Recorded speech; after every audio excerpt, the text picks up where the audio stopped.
Neste tutorial, vamos resolver uma equação diferencial de primeira ordem no Excel utilizando o método de Euler. Vamos ver também como é feito o ajuste dessa equação utilizando o Solver. O método de Euler ele resolve equações diferenciais ordinárias, ou seja, ODEs, de primeira ordem para um valor inicial dado. Por exemplo, considere que em 2017 a população da cidade X é de 1 milhão de habitantes. Determine a população dessa cidade em 2040, considerando uma taxa de crescimento de 0,065 por ano. Então aqui está o modelo de crescimento populacional, onde A é a taxa de crescimento, ou seja, é um parâmetro, e P é o número de habitantes. Então a solução dessa expressão, do modelo, é dada da seguinte forma. Nós temos aqui a condição inicial em 2017, que é 1 milhão de habitantes, e queremos saber aqui, no tempo final de 2040, qual é a população dessa cidade, considerando a taxa de crescimento de 0,065 por ano. Então, a solução analítica do modelo é dada dessa forma aqui. A gente resolve a equação diferencial, obtém essa expressão, aonde P vai ser igual a P, que é a população, no tempo inicial, vezes a exponencial da taxa de crescimento vezes ΔT. Então, como a gente tem esses valores, a gente substitui aqui na equação e acha aqui 4.459.337 habitantes. Se a gente quiser resolver essa equação numericamente, que é a solução aproximada, a gente tem que conhecer o número de passos, que é um valor estabelecido pelo usuário, e o tamanho do passos, que é o intervalo de tempo, no caso aqui, TF menos TI, dividido por N, que é o número de passos, menos 1. Então, a solução fica da seguinte forma. A população em um dado instante vai ser igual a o tamanho do passo vezes o parâmetro que a gente tem, que é a taxa de crescimento, vezes a população no tempo anterior, mais a população no tempo anterior. Então, aqui no Excel, eu vou entrar aqui com o valor do parâmetro, o tempo inicial, que é 2017, o tempo final, que é 2040, o número de passos, que eu vou considerar aqui 51,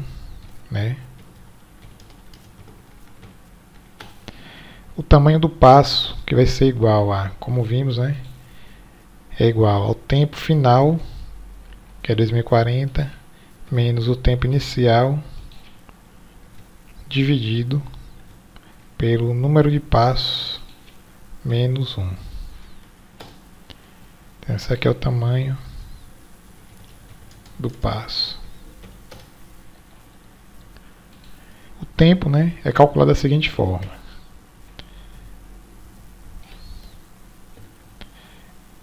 Então, no tempo inicial, que é 2017, eu tenho aqui 1 milhão de habitantes.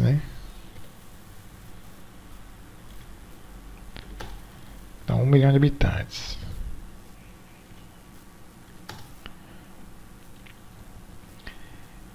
Então, o tempo seguinte, ele é calculado da seguinte forma.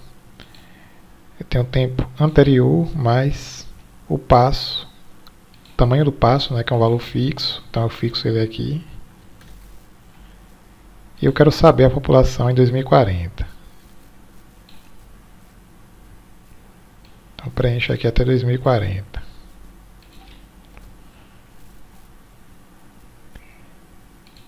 Então, a solução exata, que é a solução analítica, ela é calculada da seguinte forma. Eu tenho o tempo anterior, que é 1 milhão de habitantes, vezes a exponencial,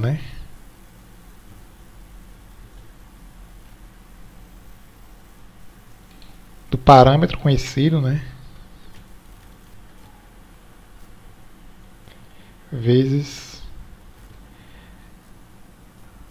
a diferença entre o tempo corrente e o tempo anterior. Então, o tempo corrente aqui está na célula A23, nesse caso, menos o tempo anterior, que é 2017, que está na célula A22.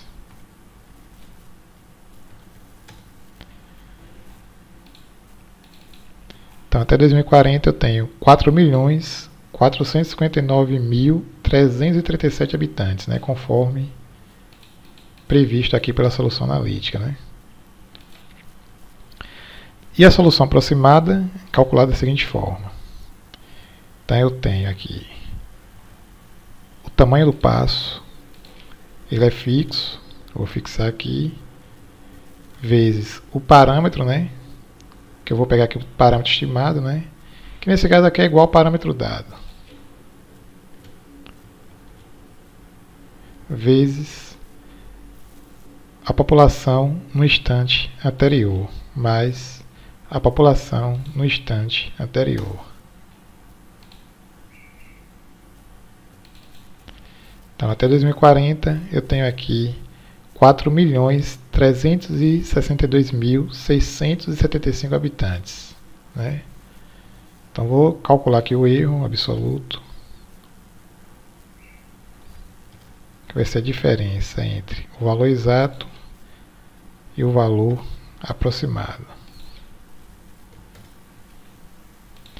No instante inicial é zero porque os valores são iguais, né? Que é de 1 milhão de habitantes. Então, observe que existe aqui, né, no caso aqui para 2040, uma diferença aqui de 96.661 habitantes, né? Ou seja, embora no gráfico apareça aqui que a solução analítica e a solução aproximada estejam próximos, né, existe aqui uma diferença, né? A gente pode ajustar isso aqui, né, fazendo a minimização do somatório do erro, né? Então, vou pegar aqui o somatório do erro, que é igual a soma, né, somatório dos erros absolutos, né? Então, vou pegar todos os erros aqui, somando eles, né? Pronto. Aí eu venho aqui no solver, dados, solver. Então, eu quero minimizar, né, o somatório dos erros. Seleciono então ele aqui, né? Que é a célula B19 aqui no caso. Alterando a seguinte célula. Vou alterar aqui o parâmetro estimado, né? Pronto, aí resolver. Pronto, o solver encontrou uma solução. Então observe aqui que o erro foi, o somatório do erro, né? Ele foi minimizado, né? E a diferença aqui, que era de mais de 96 mil habitantes, né, caiu aqui para 4,6 habitantes aproximadamente. Então observe que agora houve um ajuste, né, perfeito. Muito bom. Outra coisa que eu quero mostrar aqui é o seguinte. Se eu diminuo aqui o número de passos, né, por exemplo, vou botar aqui 10 passos, né, ou seja, se eu aumento o tamanho do passo, né, observe que tem um erro aqui entre a solução analítica e a solução aproximada, né? Então, à medida que eu aumento o número de passos, eu diminuo o tamanho do passo, né, e vou melhorando aqui a aproximação entre a solução analítica e a solução aproximada, né? Então, botar 20 aqui, observe que vai aproximando, né? 25, né? 40. Aí vou retomar aqui o valor inicial que estava, que é de 51, né? Pronto. Então, basicamente, é isso que eu tinha que mostrar aqui nesse tutorial.